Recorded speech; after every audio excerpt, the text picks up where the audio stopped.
It can do that either by aligning its objectives with those already existing in a country's development strategy, or simply by taking the goals of sustainable development and putting them into the overall development plan. Mexico here is a good example of how they did it there.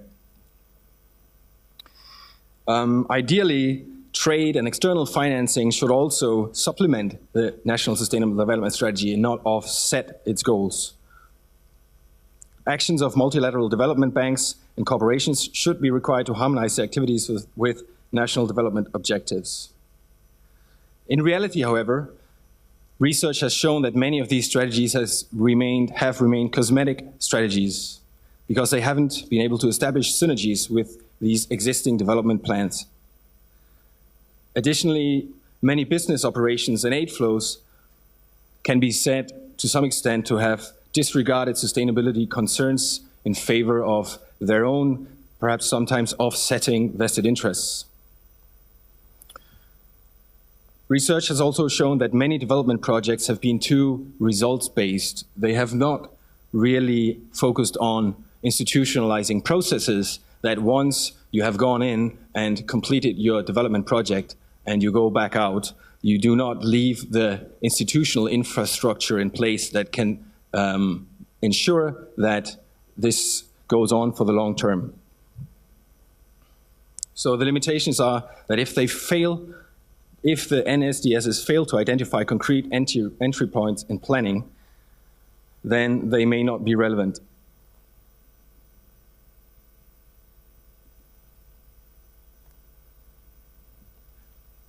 On coordination and integration with SD objectives, ideally, a wide range of government departments should be involved throughout policy formulation and throughout implementation. Ideally also, finance and planning ministries should have a central role in the NSDS formulation process, as it happened in the Philippines. For vertical integration, local and regional authorities should also be involved. This could be encouraged by decentralizing and devolution of authority to the lower levels as appropriate. In reality, there has been a lack of really using mechanisms to ensure that coordination, integration, and participation has actually happened. Additionally, between the National Sustainable Development Strategy and local initiatives have lacked. So what happened at the local level and what was planned at the national level was not sufficiently aligned, and also reporting didn't go back to the national level. So again, you can see here on the rightmost column, the recommendation would be inclusion of a wide range of stakeholders is essential for integration. Linkages to local development plans must be achieved by vertical integration. Another important part of implementing these plans excuse me, is of course monitoring and evaluation. This should be undertaken at the end of implementation and consist of integrated mechanisms for assessment, follow-up, evaluation, and feedback. Some countries in Europe have mechanisms in place, in fact, to do that. Ideally, it can use largely quantitative indicators, such as GDP per capita for the economic, poverty rate for social, CO2 emissions for the environmental dimension of sustainable development, in ideal. In reality, though, the monitoring and evaluation burdens may have been too great to be handled only by the governments. So the potential for involving wider ranges of groups in M&E has not been taken advantage of. Also, there's an overall lack of data and indicators that can show the inherent trade-offs between decision-making on economic, social, and environmental dimensions. So the recommendation, again, on the right side, would be that monitoring and evaluation will be important to turn NSDS implementation into an ongoing exercise of adjustment and improvement. And of course, crucial is the involvement of science, academia, and other relevant groups.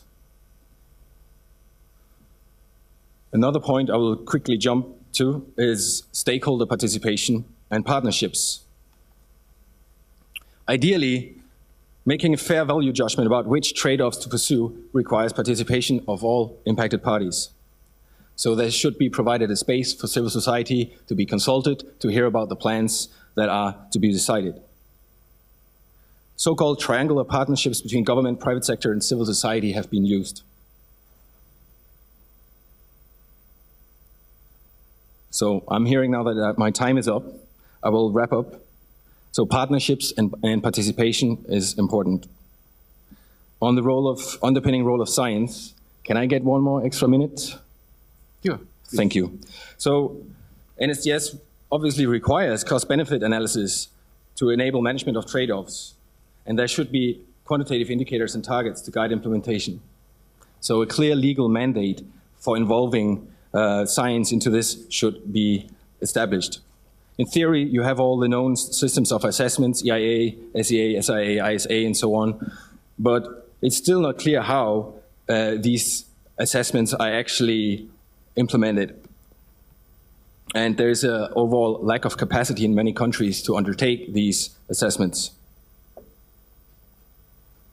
So science should develop better understanding of the trade-offs between the different development priorities.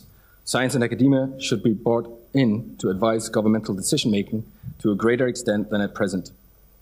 Importance of social science should also increase. So the concluding points are, as important as leadership is for mainstreaming of any strategy, in many cases, unfortunately, leadership has been inefficient. Integration could benefit if each sector and its corresponding ministry is encouraged to define in its portfolio how their work relates to sustainable development or the implementation of the strategy. This could happen every year at the beginning of the budgetary phase. Vertical integration could be better addressed by involving national and local stakeholders. This includes academia, business, and civil society, because there is a lot of unharnessed capacity out there. A regulatory framework for mandatory reporting from local to national level would potentially enhance long-term relevance of NSDS at implementation levels, so that at implementation level they know why they're doing it. And finally, developing SDGs and related targets and indicators could help orient countries' development to a sustainable development. Thank you very much.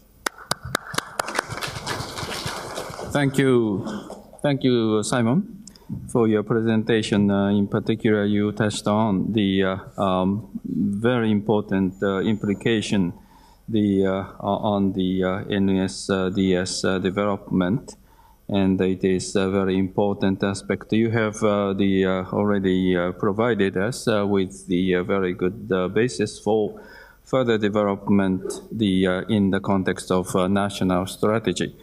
Since we are going to have the two panelists from now, the one is from Korea, the other one is from Thailand. They are going to explore their initiatives in their national context. Now, let me invite the next speaker, Dr. John, who is from the Korean Environmental Policy and Administration Society. He was fully involved in the IGES, the program, as the board member. And Dr. John, you have the floor, please.